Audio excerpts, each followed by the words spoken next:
La Game Boy Advance es una de las más increíbles consolas portátiles hechas por Nintendo.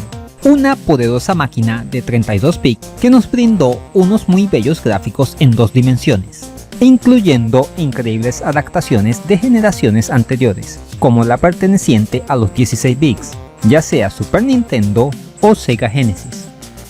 Sin contar también los asombrosos ports o conversiones de consolas contemporáneas y superiores técnicamente, como Dreamcast o PlayStation 2.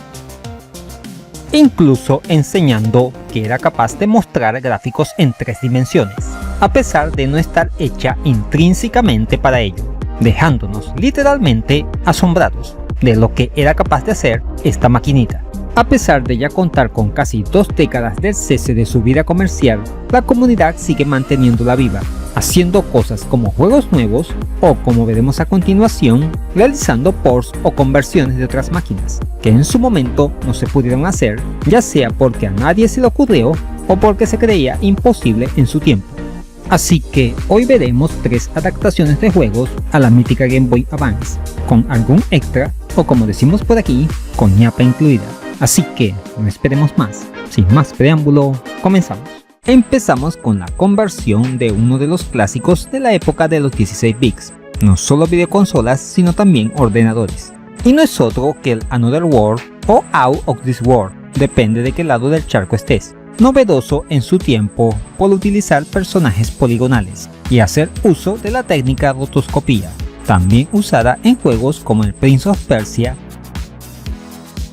o el sucesor espiritual, Flashback. El juego fue diseñado y dirigido por Eric Chahi y publicado en 1990 por Delphine Software, primero para ordenadores como el Amiga o el Atari ST y luego versionado a consolas como Sega Genesis, Super Nintendo e incluso 3DO.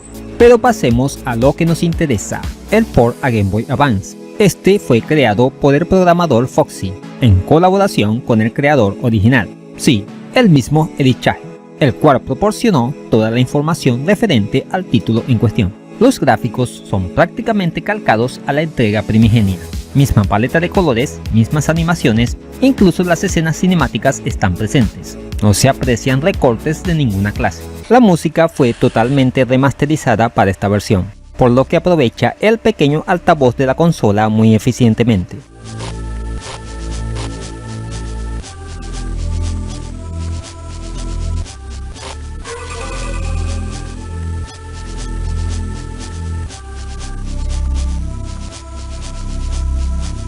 En cuanto a los controles, usamos el B para correr y dar patadas, y con el A salta.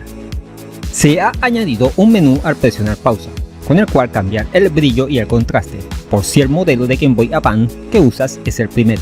En fin, nada más que decir de una excelente traslación totalmente oficial. Pasamos ahora a una mejora en vez de un port. Los aficionados al erizo azul de Sega recordarán con mucho cariño, estoy siendo sarcástico, la maravillosa versión del primer Sonic para la Game Boy Advance.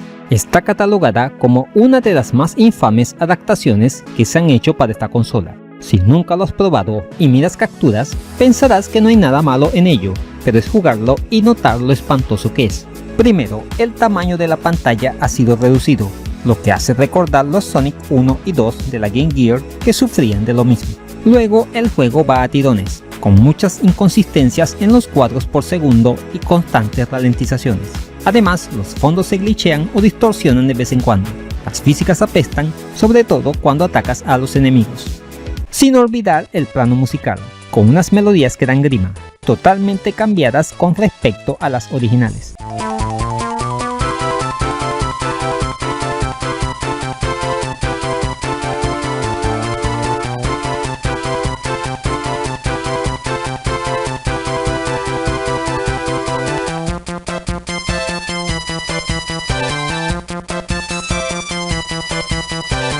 Y es aquí donde entra el protagonista de esta historia.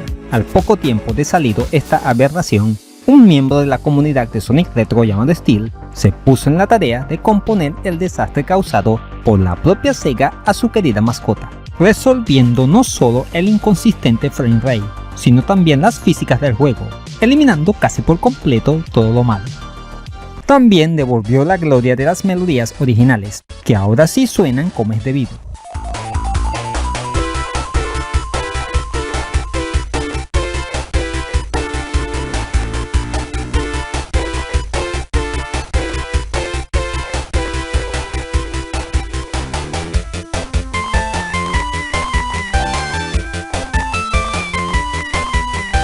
Y no conforme con eso, tenemos la posibilidad de jugar con Knuckles o Tails, si dejamos pulsado B o A respectivamente en la pantalla de inicio y le damos Start. Por lo que tenemos otro caso en donde la comunidad termina arreglando lo que la compañía creadora del juego no pudo.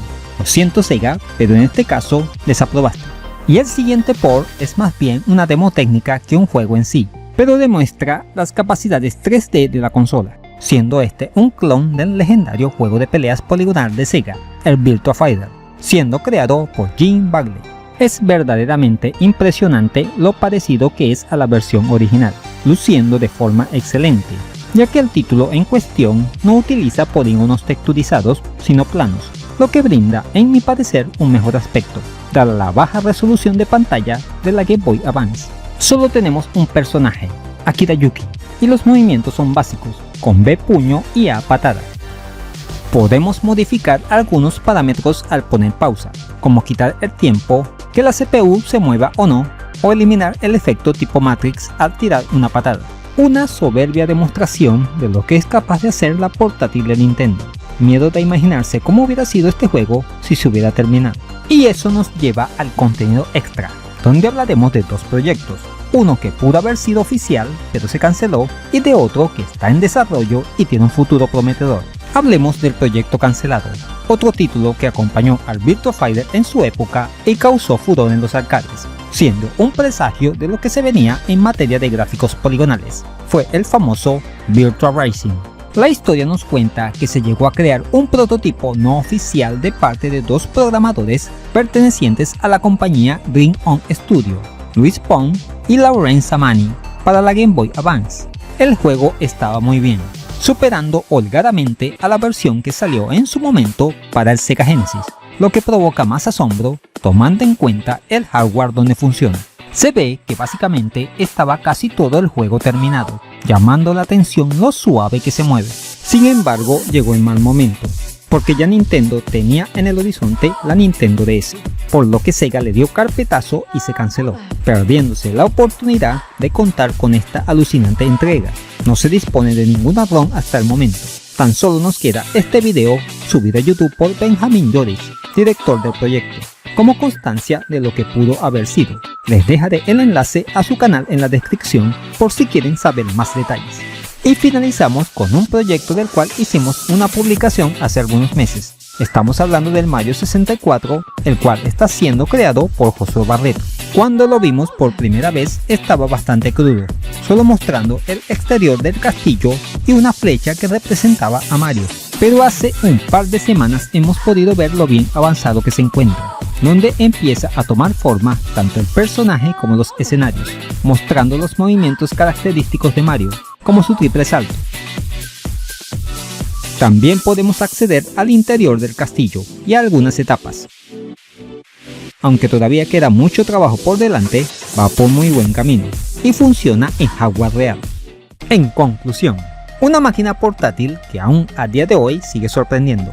El cariño que le muestra la comunidad a la Game Boy Advance es grande y nos hace soñar con las cosas que veremos en el futuro. Esperemos que más gente se una a desarrollar para esta consola. Y eso es todo, amigos. ¿Qué te han parecido estos ports para la Game Boy Advance? ¿Cuál fue tu favorito? ¿Te gustó la ñapa? Déjamelo saber en los comentarios. Y ya sabes, la Game Boy Advance es muy avanzada. Si te gusta el contenido que subo a este canal, dale un me gusta, compártelo con todo el mundo, suscríbete y dale a la campanita para que sepas cuando subo nuevo material al canal. Así que dale like.